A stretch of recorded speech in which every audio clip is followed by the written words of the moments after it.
মিনাশ শাইতানির রাজিম বিসমিল্লাহির রহমানির রহিম নাহমাদুহু ওয়া নুসাল্লি আলা রাসূলিল কারীম আম্মা বাদ। ডিয়ার ভিউয়ার্স, আজকের আলোচ্য বিষয় ছিল যে বিষয়টার উপর কথা বলতে যাচ্ছি সেটা হচ্ছে যে নাস্তিকতার কবর রচনা সিরিজ। নাস্তিকতার কবর রচনা সিরিজ, এই সিরিজটি দিয়ে আমরা আসলে গোটা বাংলাদেশকে নাস্তিকতাকে ফেস করার উসুলিয়াত, যে উসুলগুলোর উপর মূলত নাস্তিকতাকে ফেস করা উচিত, এই উসুলগুলো এখন পর্যন্ত আমার দেখা মতো কেউ করেনি। বিশেষত দেখবেন যে আস্তিকদের যখন ডিবেট গুলো হয়, সেই ডিবেটগুলোতে সবচেয়ে বেশি যে সমস্যাগুলো হয় যে আমাদের একটা পয়েন্টকে নিয়ে একাডেমিক কোনো আলোচনা হয় না।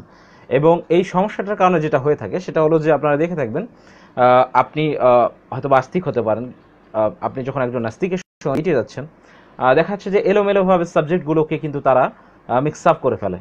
এই সুযোগটাই তারা নেয় একজন নাস্তিককে বা একজন মুসলিমকে। যেহেতু আমি একজন মুসলিমের প্রতিনিধিত্ব করছি, ইসলামের প্রতিনিধিত্ব করছি, আলহামদুলিল্লাহ, আল্লাহর দয়ায় আমি একজন মুসলিম, আল্লাহ পাক কবুল করেছেন। এখন ব্যাপারটা হলো যে কথাটা আমরা বলতে যাচ্ছি, আপনি একটা ডিবেটে যখন বসবেন, আপনাকে একটা সর্বপ্রথম আপনার মাথায় একটা জিনিস রাখতে হবে যে সাবজেক্টের উপর আপনি কথা বলছেন সেটা ডেফিনেটলি একটা একাডেমিক ডিসকাশন হতে হবে। এটা নট দ্যাট যে আপনাকে একজন নাস্তিক এসে আপনাকে বিভিন্নভাবে ফ্লো করে নিয়ে গেল অন্য টপিক থেকে আরেকটা টপিক। নাস্তিকদের সবচেয়ে বড় একটা ভাইরাল, এটা তাদের কাছে ভাইরাসের মতো একটা ব্যাপার, সেটা হচ্ছে যে তারা যে কাজটা করে, একটা ইস্যু থেকে সেটা কমপ্লিট না হওয়ার আগেই আরেকটা ইস্যুতে তারা কিন্তু লাভ দেয়। দ্যাট মিনস তারা জাম্প করে। এই জাম্প করার কারণটা হচ্ছে যে তারা জেনে ফেলে, আপনি যখন রেফারেন্স দিয়ে ফেলেন তখন সেই রেফারেন্সটা যতক্ষণ পর্যন্ত আপনি শেষ না করবেন। ফর এক্সাম্পল, আপনি যদি রিসেন্টলি যদি রাহুল ভাই ভার্সেস মাসুদ, নাস্তিক মাসুদের ডিবেটটা দেখেন, সেখানে কিন্তু রাহুল ভাই আমাদের যখন একটা পয়েন্টকে যখন প্রেজেন্ট করলো এবং সর্বশেষ যখন তাকে চ্যালেঞ্জ করলো, যে যেমন ফর এক্সাম্পল ইসলামের ইতিহাসে ইসলাম এবং কুফফারদের যুদ্ধে কতজন নিহত হয়েছে, এরা প্রায় বলে মুহাম্মদ সাল্লাল্লাহু আলাইহি ওয়াসাল্লাম লক্ষ লক্ষ মানুষকে হত্যা করেছে। অথচ আপনারা যদি সমস্ত যুদ্ধগুলো কিংবা সারিয়াগুলো, যেগুলোতে রাসূল সাল্লাল্লাহু আলাইহি ওয়াসাল্লাম নিজে জাননি কিন্তু অন্যকে অর্ডার করেছেন, এগুলো সারিয়া বলা হয়, এই সারিয়াগুলো যদি ইন টোটাল করেন, সবগুলো মিলে সর্বমোট অনেকে 1089 থেকে, অনেকে 1008, অনেকে 1089, সর্বশেষ ওরিয়েন্টালিস্টদের দ্বারা 1300 এক্সিড করেনি। চিন্তা করতে পারেন। তো এই জন্য যখন রেফারেন্সটাকে চ্যালেঞ্জ করা হলো যে আপনি এর বেশি রেফারেন্স একটা আমাকে দেন, তখন এই নাস্তিক মাসুদ কিন্তু লাজবাব হয়ে গিয়েছিলেন। কিন্তু তৎক্ষণাৎ তিনি কিন্তু জাম্প করলেন। কেন? তিনি জানেন যে এই ইস্যুতে তিনি যদি বেশিক্ষণ থাকেন তাহলে কিন্তু তিনি টিকতে পারবেন না ওই ফ্লোরে, ওই ডিবেটের ওই স্টেজে তিনি টিকতে পারবেন না। কারণ এই রেফারেন্সগুলো যে বললাম, ওরিয়েন্টালিস্টরা যারা ইসলামের ঘোর যারা শত্রু, তারাও আপনার কি 1300 প্লাস সামথিং এর উপর এক্সিড করে না। কারণ তারা অন্তত শত্রুতা করলেও মিথ্যাচার করার এত বড় দুঃসাহস দেখায়নি। এখন ব্যাপার হলো যে জিনিসটা আমরা বলবো যে এই যে এলোমেলোভাবে আমাদের বড় বড় যারা ডিবেটার রয়েছে, ইভেন আমরা যারা ডিবেট করছি, তারাও যে ভুলটা করছেন বেশিরভাগ ক্ষেত্রে, সেটা হলো যে মূলত আপনারা দেখতে পাবেন যে তারা যখন ডিবেটগুলোতে আসে এবং আমরা যখন ডিবেটগুলো করছি তখন এলোমেলোভাবে জাম্প করছে তারা। এবং আরও একটা জিনিস অতি সম্প্রতি আমরা খুব অবাক হয়ে দেখছি, নাস্তিকরা যে প্ল্যানটা এবং নাস্তিকরা যে যে যে ট্যাকটিক্সগুলোকে বেছে নিয়েছে, তার অন্যতম ট্যাকটিক্স হচ্ছে আপনাকে কোরআন এবং সুন্নাহ, দ্যাট মিনস হাদিসের রেফারেন্স দেওয়া। কারণ আগে অনেকেই নাস্তিকতার মধ্যে যারা নিমজ্জিত ছিলেন, আপনারা দেখতে পাবেন তারা শুধুমাত্র ব্যঙ্গ বিদ্রুপ বিভিন্নভাবে হাসি তামাশা করে ব্লগে বিভিন্ন রকমের কটূক্তি ব্যঙ্গোক্তি এই সমস্ত করেই কিন্তু সময় কাটিয়েছে। রিসেন্টলি খুব বেশি করে দেখা যাচ্ছে যে আপনি দেখতে পাবেন যে তারা কোরআন এবং সুন্নাহর রেফারেন্স দিয়ে দিচ্ছেন এবং তারা বোঝাতে যাচ্ছেন যে ইসলামকে তো আমরা এখন কোরআন এবং সুন্নাহর রেফারেন্স দিয়ে ফেস করব, তারা এটা বোঝাতে চায়। তো আলহামদুলিল্লাহ সুম্মা আলহামদুলিল্লাহ, আমরা এটাই চেয়েছিলাম যে হোক দলিলের ভিত্তিতে ফাইট হোক, ইন্টেলেকচুয়াল ফাইট হোক, এবং সেই দলিলের ভিত্তিতে যদি কোনো কথা হয় আলহামদুলিল্লাহ, এটা মুসলিমদের জন্য সবচেয়ে বড় জিনিস। কারণ মুসলিমরা রেফারেন্স ছাড়া কথা বলার প্রশ্নই আসে না। সূরা নাহলের যদি 43 নম্বর আয়াতটা দেখেন, সেখানে স্পষ্ট করে মুসলিমদের আল্লাহ পাক বলেছেন, আউযু বিল্লাহি মিনাশ শাইতানির রাজিম, বিসমিল্লাহির রহমানির রহিম, ফাসআলু আহলা যিকরি ইন কুনতুম লা তা'লামুন। সেখানে কিন্তু আল্লাহ পাক স্পষ্ট বলছেন যে তোমাদের মধ্যে যারা জানে না, যারা কি জাহিল, যারা কোরআন এবং সুন্নাহ সম্পর্কে এক্সপার্ট না, তারা কি করো, আহলে যিকর, আপনি আহলে যিকরকে কোশ্চেন করতে পারেন, সওয়াল করতে পারেন। এখন ব্যাপার হচ্ছে যে এইটাই কিন্তু, এবং কি বিল বাইয়িনাতি ওয়াজ জুবুর, আপনি সেখানে বিল বাইয়িনা স্পষ্ট রেফারেন্স, বিল বাইয়িনা ওয়াজ জুবুর স্পষ্ট রেফারেন্স সহ, এবং এটা আপনাকে পরিষ্কার যেটা রেফারেন্স বলা হয়েছে, ব্যাখ্যা। এখন ব্যাপার পরিষ্কার দালাইল দিয়ে আপনাকে বোঝাতে হবে, এর বাইরে যাওয়ার কোনো সুযোগ নেই, এবং এটা ফরজ, মুসলিমদের জন্য এটা করা ফরজ। আপনি কোরআন সুন্নাহ দলিল ছাড়া 1 ইঞ্চি আপনি এগিয়ে যেতে পারবেন না। এখন সেকেন্ড পয়েন্ট হচ্ছে, যখন আপনাকে একজন নাস্তিক আপনাকে চ্যালেঞ্জ করে উইথ রেফারেন্স, তখন ইভেন আমি এটা নাস্তিকদের জন্য বলছি, আপনি যদি নিজেকে অনেস্ট নাস্তিক মনে করেন, আপনি যদি নিজেকে অনেস্ট একজন মুক্ত মনা বা so called free thinker feel করেন, তাহলে আপনাকে একটা জিনিস বুঝতে হবে যে আমি যখন একটা স্পেশালাইজড ফিল্ডে যখন আমি কোনো জিনিস হিট করতে যাব, তখন আমাকে বুঝতে হবে যে সেই স্পেশালাইজড ফিল্ডটা, সেই একাডেমিক ডিসকাশনটার মূল ফাউন্ডেশনটা কি, দ্যাট মিনস আমি একটা কোরআনের আয়াতকে যখন প্রেজেন্ট করব, তখন কোরআনটা আমাকে কীভাবে জানতে হয়, মুসলিমরা কীভাবে জানে। একটা হাদিসকে যখন প্রেজেন্ট করব, তখন আমাকে আগে শিখতে হবে যে ওই হাদিসটা যখন আমি প্রেজেন্ট করব, তার আসলে মূলনীতি কী কী। যেমনিভাবে আমাদেরকে ইংলিশ জানতে গেলে অবশ্যই গ্রামার জানতে হয়। এখন গ্রামার না জেনে আমি যদি সামহাও শর্টকাটে ইংলিশ জেনে ফেলি, আর কেউ যদি আমাকে গ্রামার প্রেজেন্ট করে এবং আমি সেটা নিয়ে হাসাহাসি করি, যে তাহলে কিন্তু সেটা হবে সত্যিই খুব দুঃখজনক। সো এই জন্যই আমি বলছি যে বিষয়টা, এই জন্য আমাদেরকে এই ব্যাপারগুলো সচেতন থাকতে হবে। এবং সবচেয়ে বড় কথা, আমরা মুসলিমদের দালাইলের ক্ষেত্রে তো আমরা আলহামদুলিল্লাহ, আমাদের জন্য গর্বের বিষয়, কোরআন এবং সুন্নাহ আল্লাহ রাসূল সাল্লাল্লাহু আলাইহি ওয়াসাল্লাম থেকে আমরা পেয়েছি। এখন আমরা দেখতে যাব, বিশেষত যখন আমরা কোনো ডিবেটে কোরআন এবং সুন্নাহকে ফেস করাই, বিশেষ করে ফেলাসি করা হয়, যেমন কোরআন এবং সুন্নাহর সাধারণত দেখবেন যে তারা আপনাকে সরাসরি কাট কপি পেস্ট করে দিয়ে দেয়, এই দেখো মুহাম্মদ সাল্লাল্লাহু আলাইহি ওয়াসাল্লাম এই করছে, এই দেখো মুহাম্মদ সাল্লাল্লাহু আলাইহি ওয়াসাল্লাম জীবনী নিয়ে, এই দেখো মুহাম্মদ সাল্লাল্লাহু আলাইহি ওয়াসাল্লাম কত খুন করেছে, এই দেখো আয়েশার ব্যাপার, এই দেখো হত্যাকাণ্ডের ব্যাপার, এই দেখো কবি হত্যার ব্যাপার, এই দেখো এই সমস্ত জিনিসগুলোর ব্যাপার। তো এই যে বিষয়গুলো যখন আনা হচ্ছে, তখন তাকে ফার্স্ট অফ অল আপনি বলে দিন, ভাই মিস্টার এইথিস্ট আর মিস্টার ফ্রি থিঙ্কার আর নিজেকে মুক্তমনা দাবিদার, তাকে বলে দিন আপনি যে ভাই, তুমি ডিবেটে আসার আগে জেনে নাও কোরআন এবং সুন্নাহকে প্লেস করার আগে কী কী জিনিস শিখতে হয়। অবশ্যই সে কোশ্চেন করবে যে ইয়েস, আপনি তাকে সরাসরি প্রথমে বলে দিন। এর জন্য আপনারা আমার ওয়ালে সমত আপনারা দেখতে পাবেন, আমি একটি সিরিজ ওপেন করেছি, বাংলাদেশের first time in the history of Bangladesh, যে নাস্তিকদের সঙ্গে ডিবেটের আগে কিছু উসুল বা মূলনীতি। কারণ একটা ডিবেটের আগে যদি তারা যে বিষয়টা, যে সাবজেক্টের উপর ডিবেট করছে, সেই সাবজেক্টের ফাউন্ডেশন, মিনিমাম ফাউন্ডেশনের উপর প্রিন্সিপালটুকু যদি ক্লিয়ার না হয়, তাহলে ডিবেট হতে পারে না। ডিবেট হবে না, শুধু ঝগড়াঝাটি কিংবা ব্যক্তিগত আক্রমণ হয়, যেটা আসলে উচিত নয়, এবং আমরা সেটা কখনোই মেনে নিই না। এখন ব্যাপার হলো, আসুন আমরা প্রথমেই দেখছি, আপনারা যারা আমার এখানে রয়েছেন তাদেরকে আমরা একটা কথাই বলবো, আপনাদের কাছে যদি খাতা কলম থাকে, আপনারা লিখে নিতে পারেন। যারা দূর দূরান্তে রয়েছেন, দেশ এবং দেশের বাইরে, তারা যদি লিখে নিতে চান, আমি খুব স্লোলি আমি এই পয়েন্টগুলো বলবো, আপনারা লিখে নেবেন। আর যদি আপনাদের কাছে মনে হয় যে আপনি সরাসরি আপনার ওয়ালে শেয়ার করবেন বা কপি করে নেবেন, তাহলে আপনাদের জন্য ব্যবস্থা রয়েছে, সেটা হচ্ছে আপনারা আমার ওয়াল পোস্টে যাবেন, দেখবেন সেখানে বলে দেওয়া রয়েছে, প্রথম দিকে আমি আজকে শেয়ার করে দিয়েছি, সেখানে আমি বলেছি যে নাস্তিকতার কবর দিতে চান, ডিবেটের আগে অবশ্যই যা জানবেন আপনি। Research by operation atheism expert M K Hasan, আমার নাম দিয়ে আছে, এটা আমার ভাই এটা করেছেন। এখন ব্যাপার হলো যে এই যে এখানে বলে দেওয়া আছে যে আসলে নাস্তিকতার কবর বলতে আমরা কি বুঝিয়েছি। অনেকেই মনে করছে যে এটা কি কোনো বিজ্ঞপ্তি কিংবা অ্যাডভার্টাইজমেন্ট, না, কখনোই নয়। The death of a philosophy, এটা একটা ক্লাসিক্যাল টার্মিনোলজি। আর death of a philosophy, that means একটা ফিলোসফির মৃত্যু। একটা ফিলোসফিকে যদি আপনি হিট করতে চান, তাহলে আপনাকে ফিলোসফির ফাউন্ডেশনটা ভেঙে দিতে হবে, যেটাকে the death of that philosophy বলা হয়। এখন ব্যাপার হচ্ছে যে বাংলায় যদি অনুবাদ করেন, এটা হয়ে যায় না এই ফিলোসফি নাস্তিক্যবাদ। অনেকে মনে করে যে নাস্তিক্যবাদ কি ধর্ম কিনা, না, নাস্তিক্যবাদ ধর্ম না, নাস্তিক্যবাদ হচ্ছে একটা ফিলোসফি, এবং সেই ফিলোসফিতে সবাই সেম জিনিস বিশ্বাস করে, অলমোস্ট সেম, তাদের ফাউন্ডেশন সেম।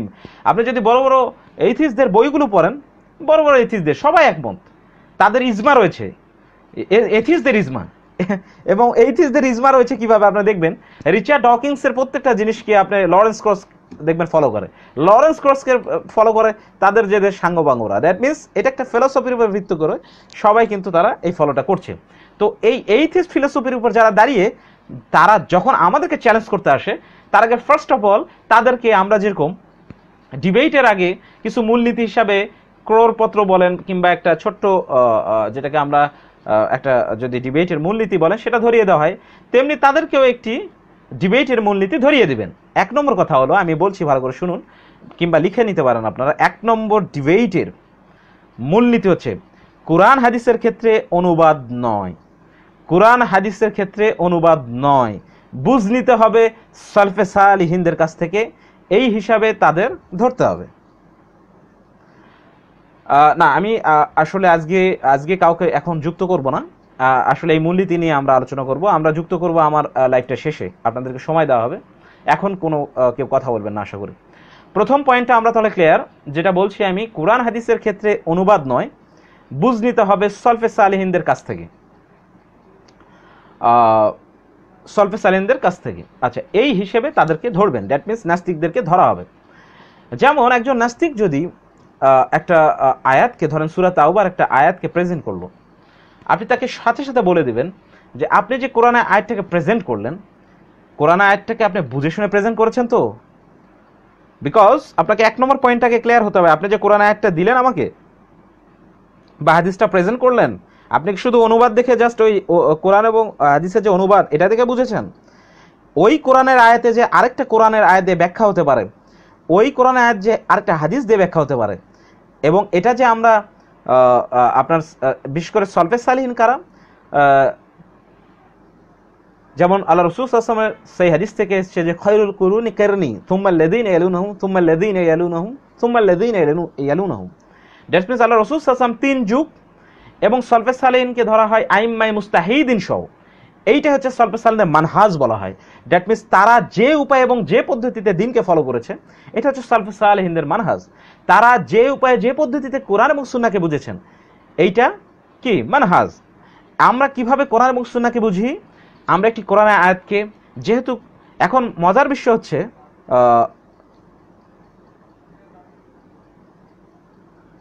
না সায়েম সারিয়ার হোসেন, এটা আপনার ভুল কথা, শব্দ বিশ্লেষণ দেখতে হবে না। শব্দ বিশ্লেষণ করতে গেলে এক একজন এটা আপনার যদি লুগাত অনুযায়ী শব্দ বিশ্লেষণ করতে থাকেন সমস্যা আছে, আপনি এই বিষয়ে আরও পড়াশোনা করতে হবে। যাই হোক, পরে আপনাকে বলছি এই বিষয়ে ডিটেলস পড়াশোনা করতে হবে। লুগাতের যদি আপনি বিশ্লেষণে যান, সেটাও আপনাকে দেখাতে হবে যে সালফে সালিহিনরা ওই আয়াতকে কিভাবে নিয়েছেন। শুধুমাত্র লুগাতের বিশ্লেষণ করে বর্তমানে মডার্নিস্ট কিছু কিছু রয়েছে যারা মনে করে যে নাস্তিকদের বা কুফফারদের সঙ্গে তাল মিলাতে যে কিছু ওয়ার্ডের যদি একটু অন্য অর্থ নিয়ে কিংবা অন্য বিশ্লেষণ থেকে নেই। হ্যাঁ, একটা কোরআনের শাব্দিক বিশ্লেষণ বা লুগাই যেটা বিশ্লেষণ অনেক হয়ে থাকে, কিন্তু সেটাও আপনাকে বুঝতে হবে সালফে সালিহিন থেকে। আপনি নতুন করে বুঝ নিলে হবে না, শুধু ডিকশনারি কিংবা লুগাতের অনুযায়ী বিশ্লেষণ করলে হবে না। এই জন্যই এই বিষয়গুলো আগে পড়াশোনা করতে হবে। 1 নম্বর জিনিস তাহলে আমি বললাম কি, যে কোরআন এবং হাদিসের যে বুঝ, দ্যাট মিনস আপনার ওই বিশেষ করে ওই আয়াতটা, যেমন আপনারা জানেন যে সূরা নাহলে যদি 44 নম্বর আয়াতটা পড়ে থাকেন, 44-45 আয়াতগুলো যদি পড়ে থাকেন, দেখবেন আল্লাহ পাক বলেছেন আল্লাহ রাসূল সাল্লাল্লাহু আলাইহি ওয়াসাল্লামের কাছ থেকে কিন্তু ব্যাখ্যাটা নিতে হবে। দ্যাট মিনস এখান থেকে আপনাকে বুঝতে হবে যে কোরআনে ওই আয়াতের ব্যাখ্যা কিন্তু আপনাকে হাদিস থেকে নিতে হচ্ছে, কারণ আল্লাহ রাসূলের ব্যাখ্যা হচ্ছে কি হাদিস। এখন ব্যাপার হলো যে ওই যে ব্যাখ্যাটুকু এখন আমরা দেখব আল্লাহ রাসূল সাল্লাল্লাহু আলাইহি ওয়াসাল্লাম আবার বলছেন যে আমার পরে 3 যুগ, দ্যাট মিনস সাহাবী, তাবে এবং তাবে তাবেইন, এটা আমরা হাদিস থেকেই পেলাম। এবং আইম্মায়ে মুস্তাহিদিন কারা, যারা এই 3 যুগকে ফলো করে, এদের কওলকে আমরা ফলো করব, এবং অবশ্যই উইথ রেফারেন্স। তাহলে আমরা বুঝলাম কি কোরআন এবং হাদিসকে শুধুমাত্র অনুবাদ দিয়েই রেফারেন্স হয় না, সেটার বুঝটা সাহাবী, তাবে তাবেইন কিংবা আইম্মায়ে মুস্তাহিদিন, মুফাসসিরিন ইকরাম যারা রয়েছেন, মুফাসসিরিন যারা রয়েছেন, তারা কিভাবে বুঝেছেন, এই বুঝটা হচ্ছে সবচেয়ে বড় জিনিস। নাম্বার 1 পয়েন্ট, আশা করি আপনারা বুঝতে পেরেছেন। আচ্ছা, 2 নম্বর পয়েন্ট হচ্ছে আমরা যেটা যাব ডিবেটের সমান, যে বিজ্ঞান বিষয়ে যে আয়াতগুলোকে নিয়ে চ্যালেঞ্জ করা হয়, ম্যাক্সিমাম এইথিস্টরা তাদের কাছে দেখবেন এই আয়াতটা বিজ্ঞান কিভাবে পাইলো, এই আয়াতটা বিজ্ঞানের বিপরীতে চলে যায়, এই আয়াতটা তো ধরা খেয়ে গেল, কি কোরআন তো তোমাদের শেষ হয়ে গেল, হে কোরআন তো ব্যাকডেটেড হয়ে গেছে, দেখো হচ্ছে নাসা এই কথাটা বলেছে, আমেরিকান এইথিস্ট সোসাইটি বা পিয়ার রিভিউড জার্নালে তো এই কথা বলা রয়েছে, এবং জি সায়েম শাহরিয়ার হাসান এই জিনিসগুলো আগে আগে আগে শুনুন ভাই, আপনি শুনুন এই বিষয়গুলো আগে ইলম অর্জন করুন, পরে বলুন। এই বিষয়গুলো আগে ইলম অর্জন করুন, অনেক জানার আছে, উসুলুত তাফসীর পড়াশোনা করতে হয় ভাই। এই বিষয়গুলো পড়েছি, আপনাদেরকে শেয়ার করছি, আপনারা বেশি করে মনোযোগ দিয়ে শুনুন এবং লিখে দিন। আচ্ছা, দ্বিতীয় যে বিষয়গুলো আপনাদেরকে বলতে চাই সেটা হলো বিজ্ঞান বিষয়ের যে আয়াতগুলো নিয়ে তারা চ্যালেঞ্জ করছে, কিংবা আমাদের মুসলিমদেরকে মনে করছে যে আমরা মুসলিমরা খুব ব্যাকডেটেড এবং আমরা ইসলাম কোরআন এবং সুন্নাহ সম্ভবত সায়েন্সকে মনে বিরোধিতা করার জন্য এসছে, অথচ এটা পুরোপুরি একটা ভুল। কারণ আল্লাহ পাক নিজেই বিজ্ঞান সম্পর্কে গবেষণা করতে, অবজারভেশন করতে, প্রকৃতির এই ডিজাইন, এই প্রকৃতির এই যে সামঞ্জস্যতা, এই যে এত সুনিপুণ যে একটা প্রাকৃতিক যে সিস্টেম, এটাকে ভেবে দেখে অবজারভেশন এবং সায়েন্টিফিক বিষয়গুলোকে গবেষণা করার জন্য তাগিদ দিয়ে রয়েছে। কেমন করে? আপনারা যদি কোরআন দেখেন, স্পষ্ট আয়াত রয়েছে, আফালা তাকিলুন, তোমরা কি গবেষণা করো না, তোমরা কি চিন্তা করো না, তোমরা কি দেখো না, তোমরা কি এই জিনিসগুলোকে নিয়ে গবেষণা করো না কেন? অতএব আরেকটা জিনিস মনে রাখবেন, সায়েন্সের যদি মূল ভিত্তি হচ্ছে গবেষণা করা, সেটা নিয়ে চিন্তা করা, সেটা নিয়ে ভাবা, কোরআন কিন্তু এইটাই তাগিদ দিচ্ছে। এখন আসুন তাহলে আমরা জিনিসটাকে কীভাবে ফেস করব। এই ক্ষেত্রে আমাদের কথা হলো, কোরআন এবং সুন্নাহর ক্ষেত্রে যদি কোনো মুফাসসিরিন কিংবা কোনো স্কলারের কওল এই ক্ষেত্রে তারা ইউজ করে থাকে, দ্যাট মিনস নাস্তিকরা ইউজ করে থাকে, অবশ্যই তাকে আপনারা ঠেকিয়ে দিবেন। কারণ এটার ক্ষেত্রে মুসলিমদের মূল নীতি হচ্ছে, আমরা মুসলিমরা মূলত চারটা দলিল, মূল দলিল দুইটা, মূল উসুলের দলিল হচ্ছে দুইটা, একটা কোরআন এবং সুন্নাহ। মূল উসুলের দলিল হচ্ছে কোরআন এবং সুন্নাহ, এবং এই সুন্নাহ দ্বারাই হাদিসে রয়েছে, এই হাদিস দ্বারা আবার দুইটা পেরিফেরাল, মানে দুইটা উৎস আমরা আরেকটা পাই, একটা হচ্ছে ইজমা এবং আরেকটা কিয়াস। এই দুটোও কিন্তু আমরা আবার হাদিস থেকে, আল্লাহ রাসূল সাল্লাল্লাহু আলাইহি ওয়াসাল্লামের হাদিস থেকে পাই। তার মানে কোরআন এবং সুন্নাহ হচ্ছে মূল হেড অফিস, আর এই দুটোর ব্রাঞ্চ হচ্ছে ইজমা এবং কিয়াস। হেড অফিসে যদি না থাকে, ব্রাঞ্চের 10 পয়সা দাম নেই। আশা করি আপনারা বুঝতে পেরেছেন। দ্যাট মিনস কোরআন এবং সুন্নায় যে জিনিসগুলো পরিষ্কার নয়, সেখান থেকে যে ইস্তিহাদ করে, যে গবেষণা করে যে জিনিসগুলো বের করা হয়, সেটা হয় কি আপনার কিয়াস যেটাকে বলা হয়, আচ্ছা, বা ইস্তিহাদ যেটাকে বলা হয়, ইস্তিহাদ যেটাকে মূলত বলা হয়। আর ইজমা কি? ইজমা হচ্ছে কোরআন এবং সুন্নাহর স্পষ্ট দালায়েল অথবা অস্পষ্ট দালায়েল, স্পষ্ট দালায়ের উপর গোটা উম্মাহ যখন, এবং গোটা উম্মার ম্যাক্সিমাম মেজরিটি যখন আপনার স্কলার একমত হয় ওই ইস্যুর উপর, তখন সেটা হয়ে যায় ইজমা। আশা করি বুঝতে পেরেছেন, খুব সুন্দরভাবে আপনাদেরকে বুঝিয়ে দিলাম। এখন আসুন, এই বিজ্ঞান ব্যাপারে যে সমস্ত আয়াতকে তারা চ্যালেঞ্জ করে, তাদেরকে প্রশ্ন করবে, ভাইজান আপনি এই বিজ্ঞানের যে সম্বন্ধ যে আয়াতটা প্রথমত পেয়ে গেলেন, এই আয়াতটা আপনি কোথা থেকে পেলেন, এই ব্যাখ্যাটা আপনি কোথা থেকে পেলেন? সে হয়তো বা জালালাইন থেকে দেখাবে, অথবা সে হয়তো বা যে কোনো একটা অখ্যাত একটা তাফসীর থেকে দেখাবে। আপনি সরাসরি বলবেন, ভাইজান আপনি already you are fed and you are giving a fallacious কি এক্সপ্লেনেশন। কেন? কারণ আমাদের উসুলই হচ্ছে ওই আয়াতটা সম্পর্কে গোটা বিশ্বের মেজরিটি স্কলার ইজমা কি প্রকাশ করেছে, দ্যাট ইজ দ্য ফ্যাক্ট। অতএব আশা করি আপনারা বুঝতে পেরেছেন। আচ্ছা, 2 নম্বর, এটার উদাহরণস্বরূপ আমি আপনাদেরকে বলতে পারি, যেমন ফর এক্সাম্পল অনেকেই বলেন যে আমাদের বিশেষ করে কোরআনে, জি জি জি শুনতে থাকুন, আমরা সবশেষে আপনাদের সবাইকে সময় দেওয়া হবে। কোরআনে কিন্তু বেশ কিছু আয়াতে, যেমন জারিয়াতে 5 নম্বর আয়াতে, আরও কিছু আয়াতে পৃথিবী গোলাকার সেই বিষয়ে সালফে সালেনরা একমত এবং ইজমা প্রকাশ করেছেন। এর বিপরীতে যে আমাদের শ্রদ্ধেয় মুফাসসির ইমাম জালালউদ্দিন সুয়ুতী রাহিমাহুল্লাহ, তিনি এটাকে অনেক সময় কনসেপ্টে নাস্তিকরা এই জিনিসটা খুব পিক করে, কারণ তাদের খুব পছন্দ।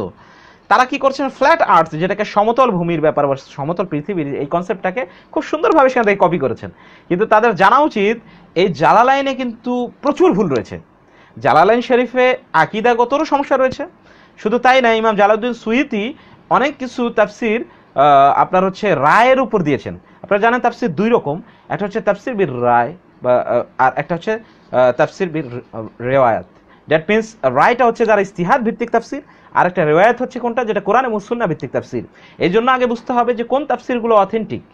আর তাফসিরের ক্ষেত্রেও একটা মূলনীতি হচ্ছে, ওই তাফসির কি কোরআনের আয়াত, কোরআন হাদিসের, কোরআনের আয়াতটাকে হাদিস দিয়ে ব্যাখ্যা করছে কিনা, অথবা ওই মুফাসসির কি নিজের ইস্তিহাদ বলেছেন কিনা।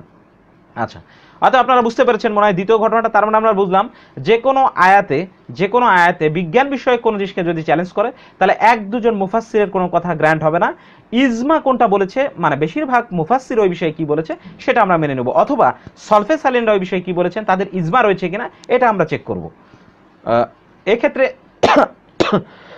দুঃখিত, এক্ষেত্রে আমরা আরো একটি কথা বলে নিই এখানে, যারা কোরআনকে হাদিসের সঙ্গে ফেস করান, সায়েন্সকে যারা কোরআনের সঙ্গে ফেস করান, তাদেরকে আমরা একটা কথাই বলতে চাই যে দেখুন, কোরআন হচ্ছে আমাদের কাছে ওয়াহি, দ্যাট মিনস আনচেঞ্জড, এবং যেটা আলটিমেট ট্রুথ, এটা আমাদের কাছে ম্যাস ট্রান্সমিশন, দ্যাট মিনস মুতাওয়াতির হিসাবে আমাদের কাছে পৌঁছে গিয়েছে। এখন আপনি বলছেন যে আপনি কোরআনকে চ্যালেঞ্জ করবেন সায়েন্স দিয়ে, কিন্তু সায়েন্স বাই ডেফিনেশন কিন্তু কোরআনকে চ্যালেঞ্জ করার যোগ্যতা রাখে না। বিকজ কেন? কারণ সায়েন্স বাই ডেফিনেশন, সায়েন্স কখনো আনচেঞ্জ হতে পারবে না, তার নেচার হচ্ছে সে চেঞ্জ হবে, চেঞ্জিং মোড তার। আজকে যে কথাটা বলছে সেটার হয়তো বা ডেটা কয়েকদিন পর চেঞ্জ আসতেই পারে, ফলশ্রুতিতে সেই কনসেপ্টটা চেঞ্জ হয়ে যেতেই পারে অবজারভেশন ফ্যাক্টসের উপর, অবজারভেশন বা ইম্পেরিক্যাল ডেটার উপর। তাহলে আমরা এখানে বলতে চাচ্ছি কিন্তু আমাদের কাছে ওয়াহি কিন্তু 100% সত্য এবং ডিভাইন।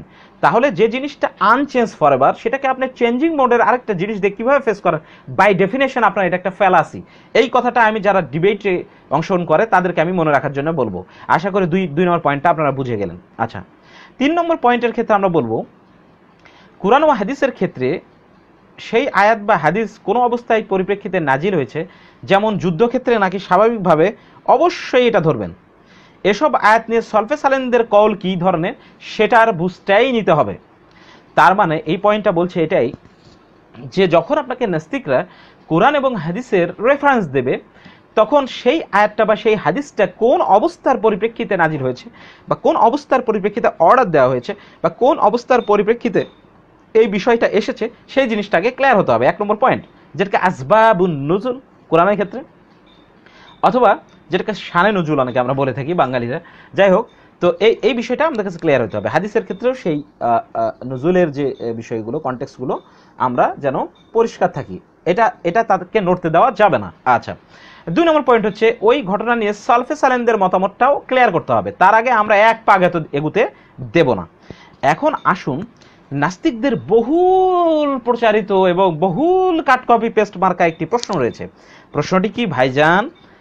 আপনাদেরকে কথা বললেই আপনারা বলেন কোন সূরার কোন নাজিল কোন পরিপ্রেক্ষিত, তাহলে ইসলাম কিভাবে মানব?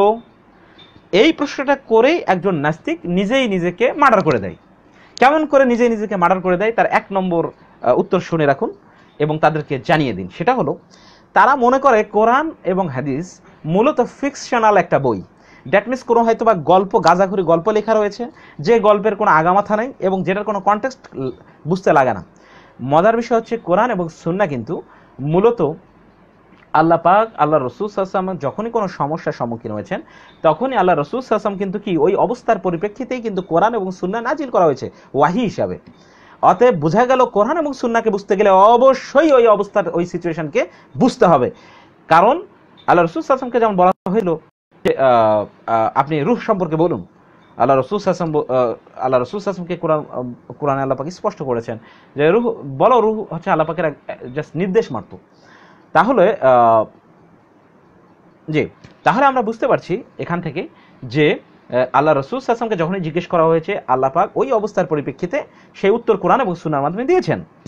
ওকে, সো আমরা বুঝতে পারলাম তাহলে ওই আয়াত বা হাদিসের বিষয়বস্তু, তার যে পরিপ্রেক্ষিত এবং ওই পরিপ্রেক্ষিত এবং বিষয়বস্তু সম্পর্কে সালফে সালেহিন মুফাসসিরিনদের বেশিরভাগ জমহুর কি রায় রয়েছে সেই বিষয়টা আমাদেরকে আগে বুঝতে হবে। ওকে, 4 নম্বর বিষয় হলো, এটা আমরা বুঝে নিলাম। আচ্ছা, 4 নম্বর বিষয় হলো তাফসিরের ক্ষেত্রে অবশ্যই স্কলারদের তাহকিক অবশ্যই দেখতে হবে। তাফসিরের ক্ষেত্রে, তাফসিরের এটা একটা সর্বসম্মত উসুল, সেটা হচ্ছে যে তাফসিরের ক্ষেত্রে আপনি দেখবেন যে তাফসিরের মধ্যেও কিন্তু অনেক রকম জয়ীফ হাদিসকে আনা হয়েছে, এটা সত্য। তাফসিরের মধ্যে অনেক জয়ীফ হাদিস আনা হয়েছে। আপনি দেখবেন রিসেন্টলি বের হয়েছে যে তাহকিকে ইবনে কাসির, আপনি ইবনে কাসিরের তাহকিক বের হয়ে গেছে। রিজেন্ট কি? কারণ ইবনে কাসিরের মধ্যেও কিছু কিছু জয়ীফ হাদিস রয়েছে। সো এই যে তাহকিক করা আসমাউর রিজাল গ্রন্থ থেকে উসুলুল হাদিস দিয়ে এই যে বিশেষ করে তাফসিরগুলোর মধ্যেও যদি জয়ীফ হাদিস থাকে সেগুলোকে আমরা ফাইন্ড আউট করব। মূল কথা হচ্ছে যে কোনো তাফসির যে কোনো তাফসিরের মধ্যেও যদি হাদিসকে কোট করা হয়, এমনকি হাদিসের তো কোটেশন করাই হচ্ছে, সেগুলো অবশ্যই ফলো করতে হবে উসুল হাদিস অনুযায়ী। দ্যাট মিনস জয়ীফ নাকি জাল নাকি সহি হাদিস, এই জিনিসগুলোকে আমাদের বুঝতে হবে এবং জানতে হবে, এবং সেভাবেই কিন্তু ওই তাফসিরকে আমার ফলো করতে হবে। ফর এক্সাম্পল, আমি আপনাকে ইবনে কাসির, আপনাকে রুহুল মায়ান, আপনাকে কুরতুবি থেকে আপনাকে শত শত মুফাসসিরে কোরআন এবং আপনাকে সালফে সালেহিনদের কওল আপনাকে দেখালাম। আপনি হঠাৎ করে তাবারিতে চলে গেলেন এবং তাবারিতে একটা হাদিস আমাকে কোট করলেন, কিন্তু মজার বিষয় হচ্ছে তাবারি তার তার তার তার ইতিহাসের গ্রন্থে, এবং উনি নিজেও বলেছেন যে আমার এই গ্রন্থগুলোতে কিন্তু আমি যে বিষয়গুলোকে দিয়েছি এগুলোর কিন্তু তাহকিক করিনি। দ্যাট মিনস পরবর্তী মুহাদ্দিসরা কিন্তু এগুলোকে তাহকিক করবে। যখন আমি ধরিয়ে দিলাম যে তাবারির এই হাদিসটা কিন্তু জয়ীফ, তখন আপনি বলছেন যে এটা তো গোজামিল। অবশ্য আপনি বোঝেন, আপনি কিন্তু একাডেমিক ডিসকাশন করতেই জানান না। তো নাস্তিকদেরকে এই জিনিসগুলোকে বোঝাতে হবে এবং তাদেরকে জেনে তারপর ডিবেটে আসতে হবে, তা না হলে তারা মূর্খ হিসাবে বিবেচিত হবে এবং disqualified, they will be disqualified for discussion. এখন আসেন 5 নম্বর জিনিস, যেটি এই প্রথম পর্বের একটা অংশ, সেটা হচ্ছে ব্যঙ্গ বিদ্রুপ বাদ দিয়ে আমাদের কথা হচ্ছে নাস্তিকদের সঙ্গে বা মুক্তমনা, তথাকথিত মুক্তমনারা যে দাবিটা করে যে আসুন আমরা আলোচনা করি, মাশাআল্লাহ, আমরা তো এই ক্ষেত্রে সবার আগে অগ্রদূত। আপনারা আসুন, আমরা আলোচনা করার জন্যই বসে আছি। আমি তো সেদিন 5 ঘন্টা, এটা মনে হয় গিনেস বুক অফ রেকর্ডে মনে হয় লেখা হয়ে যাবে আমার 5 ঘন্টা লাইভ। বাংলাদেশে আর কেউ করেছে কিনা আমার জানা নেই। এখন ব্যাপার হলো যে আমি সেটা করেছি ভাই শুধু আপনাদের জন্যই, নিজের বলে বলছি না। এটা এই জন্য উদাহরণটা দিলাম, আপনারা আবার বলতে পারেন এই জন্য উদাহরণটা দিলাম যে আপনাদেরকে আলোচনার সুযোগ আমরা দেই কিনা আমার এই ভিডিওটাই অনেক বড় জ্বলন্ত সাক্ষী হয়ে থাকবে। এখন আসুন, তারা বলতে চায় যে আসুন আমরা জ্ঞানভিত্তিক, বিশেষ করে আসিম মহিউদ্দিনের মতো পাবলিকরা বলে আমরা জ্ঞানভিত্তিক আলোচনা করি, যুক্তির মাধ্যমে আলোচনা করি। নো প্রবলেম, তো আমরা সেটাই বলছি। আপনারা তাহলে আমাদের 5 নম্বর শর্তটা মেনে নিন। 5 নম্বর শর্তটা কি? সেটা হলো আপনাদের এমনকি অ্যাগনোস্টিক কিংবা এথিস্ট যারা হবে, সেটা হচ্ছে তাদের সঙ্গে আমাদের একাডেমিক ডিসকাশন হবে। তারা যদি বলে আল্লাহ রাসূল সাল্লাল্লাহু আলাইহি ওয়াসাল্লামের কোনো হাদিস নিয়ে যে আমাদের এই বিষয়ে অবজেকশন রয়েছে, আপনি এই প্রশ্নটার উত্তর দিন, বা কোরআনে এই আয়াতটা আমাকে বুঝিয়ে দিন, এই বিষয়ে আমার সমস্যা এটা, শেষ। 5 নম্বর পয়েন্টটা তাদের জন্য কথা হলো ব্যঙ্গ বিদ্রুপ বাদ দিয়ে হুবহু প্রশ্ন, কোরআন এবং আয়াতকে হুবহু কোট করে জিজ্ঞেস করতে হবে।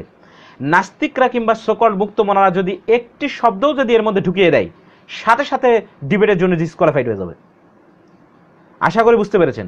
আবারও আপনাদের কথা বলছি, নাস্তিকরা যদি সত্যিকারের কোরআন সুন্নাহ সম্পর্কে জানতে চায়, you all are welcome for discussion, for debate, no problem. But তাদের জন্য 5 নম্বর পয়েন্ট, যারা শুধুমাত্র ডিসকাশন পছন্দ করে না, যাদের জন্য লাফানোর অভ্যেস, যাদের জন্য স্ল্যাং ইউজ করা অভ্যেস, মানে মুখ খারাপ করা যাদের অভ্যেস, যাদের মধ্যে ব্যঙ্গ বিদ্রুপের কোনো রকম সমস্যা রয়েছে, তাদের জন্য আসলে এই ডিসকাশন নয় ভাই। তারা আসলে ফেইড, তাদের যোগ্যতা নেই ডিবেট করার জন্য।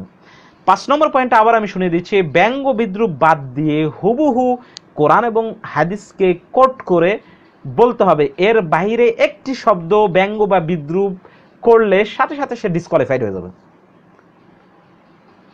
আশা করি আপনারা ভালো করেই বুঝতে পেরেছেন আমি কি বলতে চেয়েছি।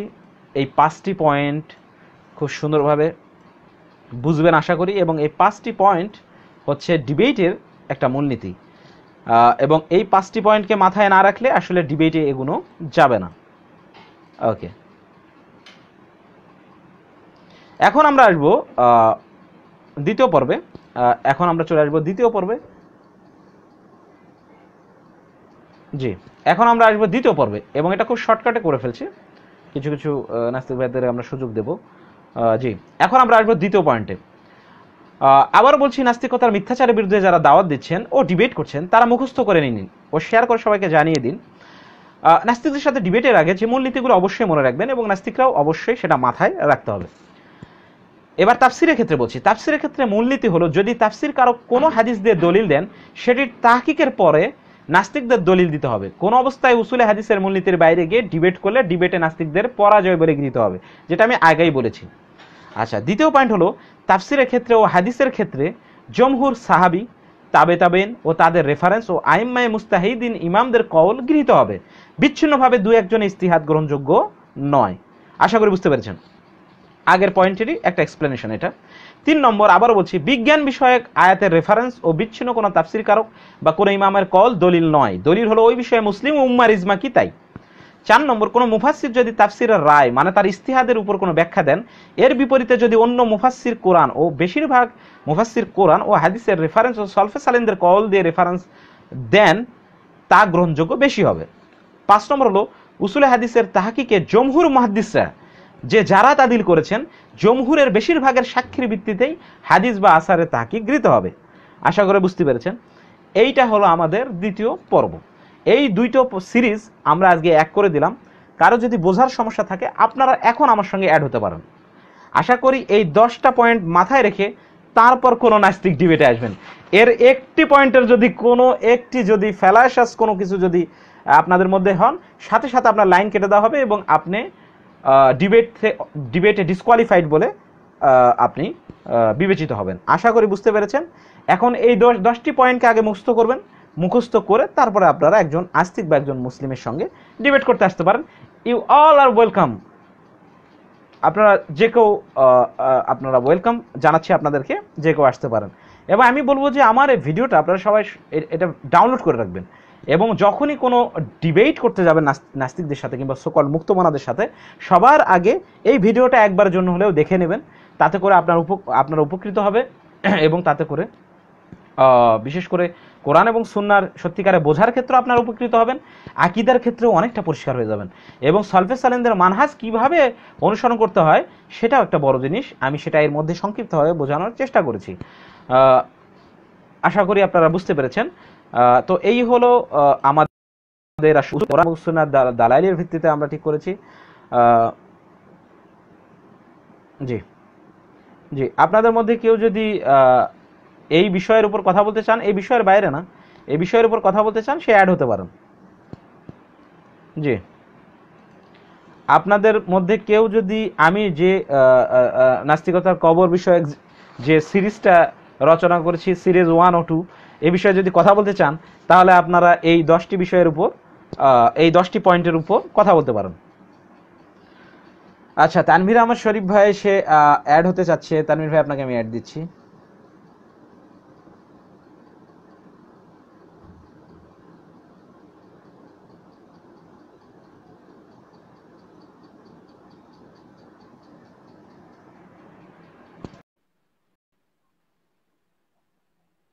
জি তানভীর ভাই, আপনাকে আমি অ্যাড করেছি, আপনি কথা বলতে পারেন। ভাই আসসালামু আলাইকুম। ওয়ালাইকুম আসসালাম ওয়া রাহমাতুল্লাহি ওয়া বারাকাতুহু। জি তানভীর ভাই, কেমন আছেন বলেন? হ্যাঁ ভালো ভাই, আজকে লাইভটার জন্য আপনাকে অনেক ধন্যবাদ। আজকে অনেক সুন্দর সুন্দর কথা বলছেন, এটা খুবই জি গুরুত্বপূর্ণ ছিল।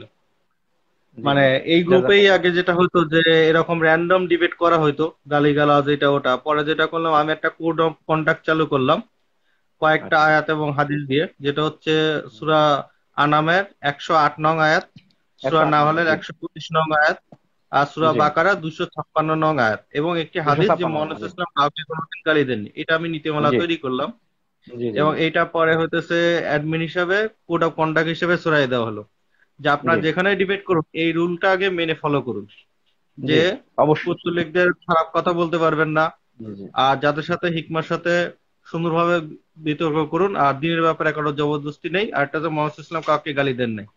তো এই জি। নীতিমালাগুলো যখন ফলো করা হলো, দেখা গেলো যে গালাগালি অনেক কমে গেছে, একদম ফাইভ আচ্ছা। পার্সেন্টই কমে গেছে।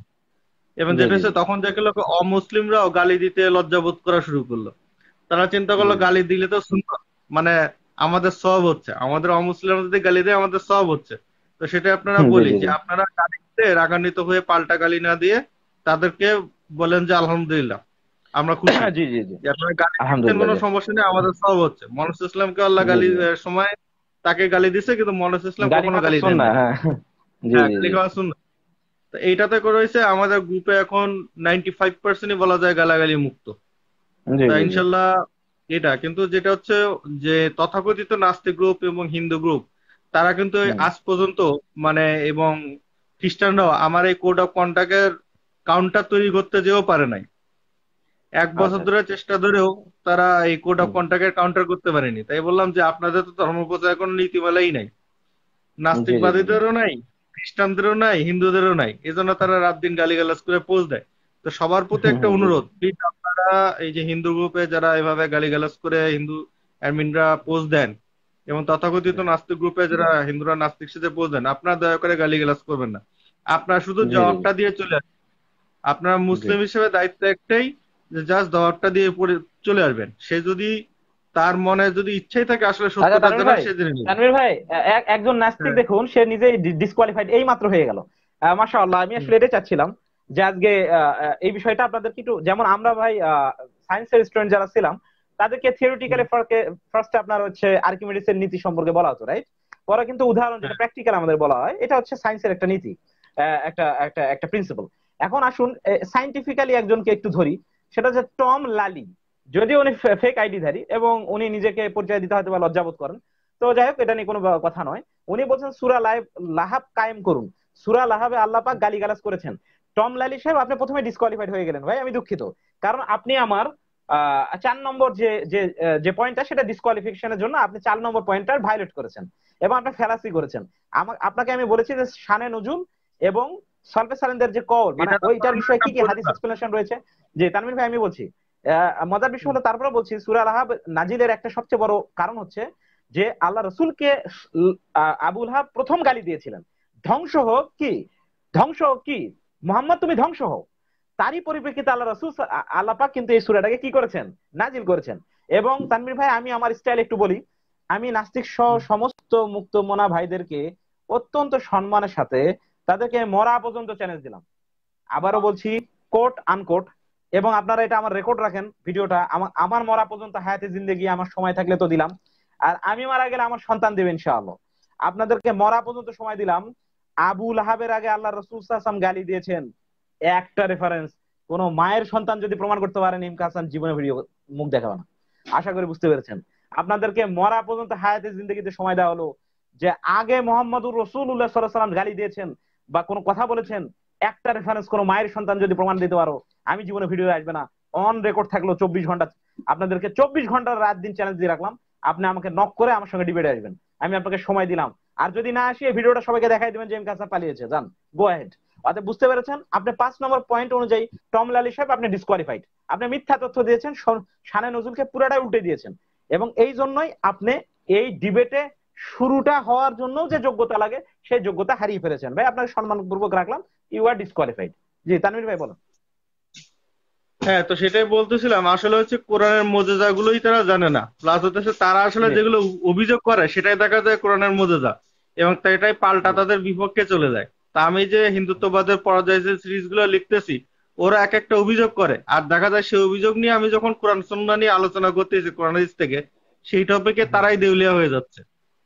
তখন তারা আমারে বলতেছে যে তার মানে তারা ওই যে একটা পোস্ট দিছিল যে ইলিশ মাছ হালাল কিনা, ইলিশ মাছটা হিন্দু মাছ। তা ওই পোস্টের পরে আমি কাউন্টার লিখছিলাম যে হালাল হারাম নিয়ে। তো ওই পোস্টটা আচ্ছা, আচ্ছা, লেখা, এবং আমি পুরা মানে হাদিস থেকে রেফারেন্স দিছিলাম যে আচ্ছা, আল্লাহ ওই মানে মাছ আল্লাহর জন্য, মানে আল্লাহর কাছে আল্লাহর ইবাদত করে। দেখেন, হুম, 1400 বছর আগেই এরকম একটা হাদিস আছে, তাদের জি, অবশ্যই, কল্পনাতেও কোনো অবশ্যই। ছিল না। হ্যাঁ, তা আপনার হচ্ছে আল্লাহ জানে যে এমনকি তারা মানে বিধর্মীরা কি ধরনের প্রশ্ন করতে পারে। ইউনুস ইউনুস আলাহিসাল্লামের সেই ঘটনা তো আমরা জানি সবাই, প্রসিদ্ধ ঘটনা। মাছ তার হ্যাঁ। তো ওয়ার্ডারকে মেনে নিলেন এবং ইউনুসকে পেটের মধ্যে রেখে দিলেন। জি, বলেন।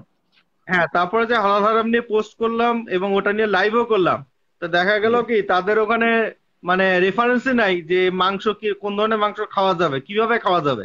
তারা দাবি করে বসলো যে মাংস খাওয়া নিয়ে নাকি রেফারেন্স নাই। পরে আমি লাইভে আচ্ছা, আচ্ছা, তাদের ধর্মগ্রন্থ থেকে মাংস খাওয়ার রেফারেন্স দিলাম, কিন্তু মাংস জি, খাইতে জি, গেলে কিভাবে এটা জবাই করতে হবে সেই রেফারেন্স নাই। জি, জি, জি, জি, আচ্ছা, আচ্ছা, তারপর ওরা কি করলো, প্রশ্ন করলো আমার যে ব্যাংক খাওয়া যায় কিনা। তা আমি জি, ওইটাও হাদিস থেকে দিলাম যে আল্লাহ ওই জি, মনুস ইসলাম বলছে যে ওষুধ হিসেবে ব্যাংক ব্যবহার করা জায়েজ নাই। তো ব্যাংক জি, খাওয়াটা টোটালি জায়েজ নাই। তো ওরা দেখেন জি, যেগুলো জি, প্রশ্ন মনে করতেছে কোরআন হাদিসে খুঁজে পাবে না, জি, আল্লাহ জি, ওই কোরআন হাদিসে ওই প্রশ্নগুলোর উত্তর রেখে দিছে। তা জি, জি, আপনারা বিধর্মীরা যত প্রশ্নই করেন না কেন, আমি সমস্ত জি, প্রশ্নের উত্তর আপনাদের কোরআন হাদিস থেকেই দেবো ইনশাল্লাহ। কিয়ামত জি, পর্যন্ত জি, এটা আমি ছাড়া পৃথিবীর সব মুসলিমই দিবে। আপনার যত জি। প্রশ্নই মনে করবেন যে কোরআন হাদিসে নাই, দেখবেন ওই প্রশ্নটা আল্লাহ কোরআন হাদিসেই রয়ে গেছে, কখনো নতুন কোনো আহ, প্রশ্ন করতে পারবে না, আচ্ছা তানভীর সম্ভব না। ভাই, তানভীর ভাই, আমরা তাহলে বিনীতভাবে আমাদের তথাকথিত মুক্তমনা ভাইরা, যারা নিজেদেরকে মুক্তমনা দাবিদার, কিংবা যারা রয়েছেন আসলে তাদেরকে, কিংবা নাস্তিক দাবিদার যারা, তাদেরকে আমরা খুব বিনীতভাবে বলছি যে ইভেন আমাদের মুসলিম যারা ডিবেট করছেন নাস্তিকদের ব্যাপারে এই বিষয়গুলোকে নিয়ে ডিল করেন যারা, তাদের ক্ষেত্রে আমরা খুব বিনীতভাবে বলছি যে কোরআন এবং সুন্নাহ থেকে যে দালাইলগুলো নেওয়া হয়েছে তারই পরিপ্রেক্ষিতে কিন্তু এই 10টি উসুলকে ফিট করা হয়েছে। প্রত্যেকটি হুম। দলিল হচ্ছে, কেউ যদি বলেন যে এগুলো কোথা থেকে দলিল, তার উসুলের বই থেকে, আসমা রিজালের বই থেকে আমি দেখিয়ে দেবো, কোনো সমস্যা নেই। এবং হাদিস থেকে দেখিয়ে দেবো যে প্রত্যেকটা উসুল কিন্তু কোরআন সুন্নাহ এবং উসুল থেকে রয়েছে এবং সেগুলোর পেছনে কোরআন সুন্নাহর রেফারেন্স রয়েছে। এখন আমরা দেখতে যাব যে এই 10টি পয়েন্টের উপর আগে মুখস্থ করুন আপনারা রাত দিন। যদি আপনার মেমোরি যদি সমস্যা থাকে, আইকিউ লেভেল সমস্যা থাকে, তা আপনি ঝাড়া মুখস্থ করুন। রাত দিন আপনি মুখস্থ করে 10-12 বার লিখুন। কিংবা নিউজ প্রিন্ট যেরকম আমরা ছোটবেলায় এনে অনেকবার লিখতাম, তাই না তানভীর ভাই, মনে আছে আপনার? আমরা ছোটবেলায় হ্যাঁ, নিউজ প্রিন্টে লিখতাম পেন্সিল দিয়ে, জি। তারপরে ওটাকে আবার কলম দিয়ে লিখতাম। আর আমার এক ম্যাডাম ছিল ক্রিশ্চিয়ান, উনি আমার ডাইরেক্ট টিচার, ওর জন্য এখনো আমার শুভকামনা। আহ, তারপর ছিল বাড়ির লেখা তো যে একই জিনিস পুরা পেজ জুড়ে লিখে আনো। জি জি জি জি জি। তো এই জন্যই বলছি যে যাদের একটু সমস্যা হয় যে এই 10টা পয়েন্টকে ভুলে যাচ্ছেন কিংবা তাদের সমস্যা হচ্ছে, তাদেরকে আমরা বিনীতভাবে বলছি যে হে বন্ধুগণ, আপনারা একটা কাজই করতে পারেন, সেটা হচ্ছে আপনারা নিউজ প্রিন্টে এই 10টি পয়েন্ট বারবার লিখবেন, বারবার লিখবেন। বারবার লিখার পরে যখন আপনাদের মোটামুটি একটা মুখস্থ হয়ে যাবে, তখন আপনি যখন একটা করে রেফারেন্স দিবেন আর ওই ওই উসুলগুলোকে মেলাবেন যে হাই হাই এর বাইরে যদি চলে যায় তাহলে কিন্তু আমি ডিসকোয়ালিফাই। এটা কিন্তু মনে রাখতে হবে ভাইয়েরা আমার। একটা পয়েন্টের যদি বাইরে চলে যান, ডিবেট তো দূরের কথা, সাথে সাথে কিন্তু ডিসকোয়ালিফাইড। কারণ আমাদের কিন্তু সময় নাই ভাই, আসলে সত্যি কথা। আপনাদেরকে সৎভাবে জানতে চান, আমরা সৎভাবে জানাবো, অনেস্টলি জানাবো জিনিসগুলো। কিন্তু আপনারা যদি ধোঁকাবাজি করতে চান, তাহলে এই 10টা পয়েন্টের যে ফিল্টারাইজেশন করেছি এর ভেতরেই আপনাকে থাকতে হবে, দেন ইউ ক্যান প্রসিড। জি তানভীর ভাই বলতে পারেন। হ্যাঁ, যেটা বলছিলাম আসলে কি যে আমি অনেক পোস্টই দেখি, অনেকেই দেখলাম যে কোরআন সুন্নাহ পরিপন্থী হয়ে নিজের মন করা ব্যাখ্যা দিতে চায়।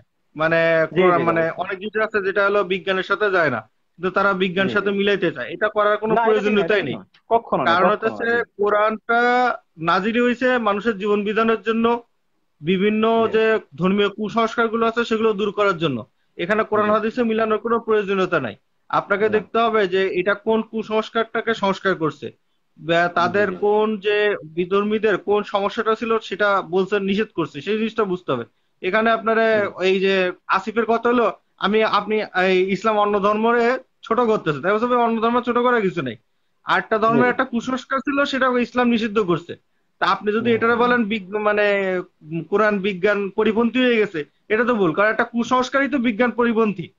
তো সেটা যদি জি জি। ইসলাম নিষিদ্ধ করে, তো একটা কুসংস্কারে নিষিদ্ধ করতেছে, তো একটা বিজ্ঞান পরিপন্থী জিনিসটা ইসলাম নিষিদ্ধ করছে, আপনার উচিত ছিল সাধুবাদ জানানো। আপনি সেটা সমালোচনা অবশ্যই অবশ্যই। করতেছেন, তাহলে সমস্যা তো আপনার। আপনি হচ্ছে জি। সাহিত্য দিয়ে বিজ্ঞান বুঝাইতেছেন আর বিজ্ঞান দিয়ে সাহিত্য বুঝাচ্ছেন, তাহলে হবে না। অবশ্যই বাঁশবাগানের অবশ্যই। মাথার উপরে যদি চাঁদ উঠে বলেন যে এটা হুম, বিজ্ঞান, হুম। তাহলে হবে না, ওটা জি সাহিত্য। ওটা তাহলে বাংলা জি বইয়ে সাহিত্য হবে। তো বাংলা জি। পরীক্ষায় যদি আপনি বিজ্ঞান লিখেন আর বিজ্ঞান পরীক্ষায় বাংলা লিখেন, তাহলে বাংলায়ও ফেল, বিজ্ঞানও ফেল। তো এই জিনিসগুলো আগে বুঝেন, কোনটা বিজ্ঞান আর কোনটা সাহিত্য।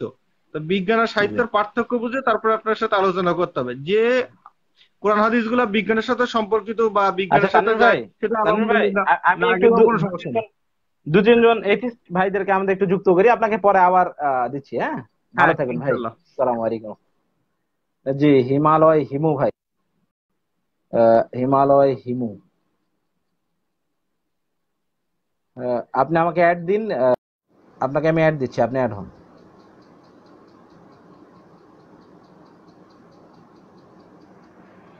জি হিমালয় অ্যাড দিয়েছি।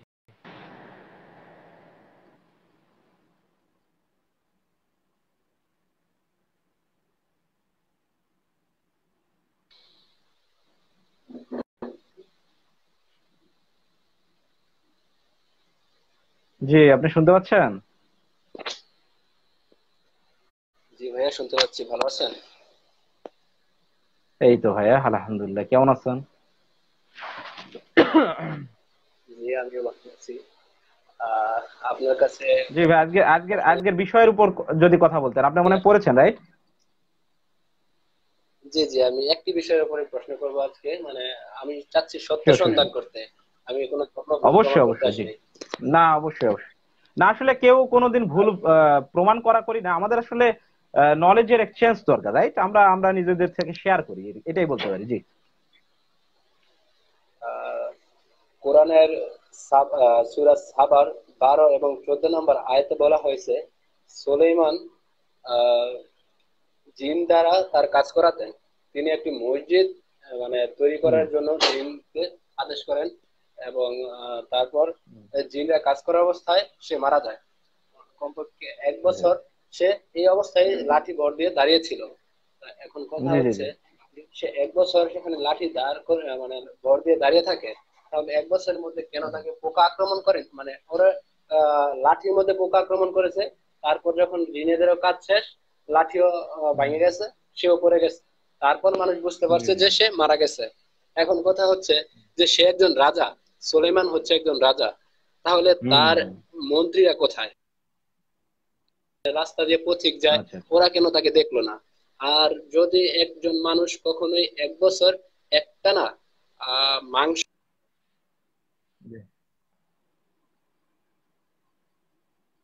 আপনার পরের কথাগুলো কেটে কেটে গেছে ভাইয়া, আপনি যদি আবার একটু আহ ইয়ে করতেন, আর আরেকবার বলুন, আপনার কথাগুলো একটু কেটে কেটে গেছে, আমি শুনতে পাইনি। হ্যাঁ, বছর আপনি কিভাবে কি সে শুনতে ছিল? পাচ্ছেন? হ্যালো, একটু নেটওয়ার্কে ডিস্টার্ব হয়েছিল ভাই, আপনি যদি আবার একটু আশা করি বলেন ভাই ওই যে আমার প্রশ্নটি বুঝতে আ- আ- পেরেছেন। আপনি আপনি শুন আপনি আহ, ভাইয়া কতটুকু বুঝতে লাঠি, পেরেছেন যদি একটু বলতেন। আমি আমি আসলে প্রশ্নটা ভাইয়া প্রথম কতটুকু অংশটা বুঝতে শুনেছি ভাই, পেরেছেন? আপনি জি ভাই আমি শুনতে নেটওয়ার্কের পাচ্ছি। কারণে শুনতে পাইনি। হ্যাঁ, আরেকবার যদি বলেন আর কি। হ্যাঁ, আমি একটু নেটওয়ার্কে ডিস্টার্ব হচ্ছে তো এখানে, আমি শুনতে পাইনি ভাই, আপনি যদি আবার একটু বলেন। আপনি অর্ধেক বলেন, এই যে আচ্ছা ঠিক আপনি, আছে, বলতেছি আমি আমি আবার শুনতে পেরেছি হলো রিপিট করতেছি। তাহলে ওনার মন্ত্রীরা কই গেল, রাইট? এরপরে মনে হয়, এরপরে আচ্ছা, শুনতে পাইনি, আপনি আপনি তো তারপর একটু বলুন। অবশ্যই জানেন যে সূরা হুম।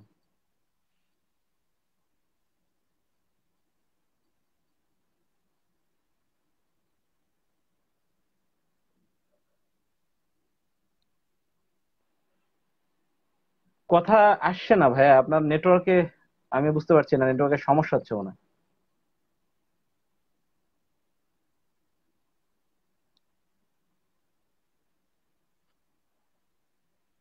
নেটওয়ার্কের সমস্যা ভাই।